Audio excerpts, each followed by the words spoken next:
Hello, bonjour. On va parler du prince Harry. On va parler en fait des excuses que le Mirror, ce tabloïd, a présenté au prince Harry.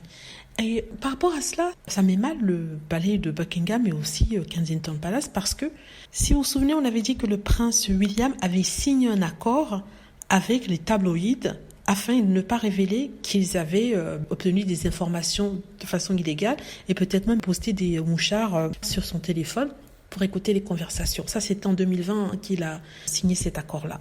Or, le fait que le prince Harry refuse comme ça tout accord et que le Mirror ait à présenter ses excuses, c'est quelque chose d'incroyable. Vous voyez ce que je veux dire?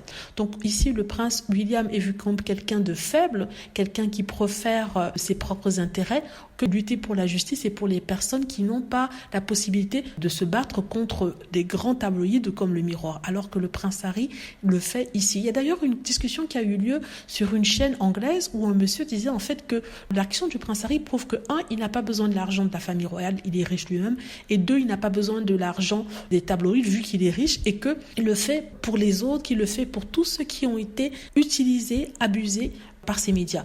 Et quand on voit le prince Harry aujourd'hui, on le voit déterminé à arriver au bout de sa bataille avec ces journaux. Et ce qui est intéressant aussi ici, c'est que les journaux, quand ils parlent de cette histoire, quand ils font des reportages dessus, ils ne reviennent pas sur le fait que le prince Charles était derrière les fuites des informations. Chaque fois qu'on a, par exemple, un reportage sur le procès qui est sorti dernièrement, hier, ils ne parlent pas du prince Charles, ils ne parlent pas de son équipe, ils font un silence total et complet dessus. Ce qui confirme ce que le prince Harry avait dit dès le début, que tout le monde est impliqué, tous les journalistes sont impliqués. S'ils étaient si honnête que ça, comme normalement la déontologie le veut, pourquoi n'ont-ils pas parlé du fait qu'il a été mentionné par le Mirror, les tabloïds, que c'était l'équipe du prince Charles qui donnait des informations sur le prince Harry.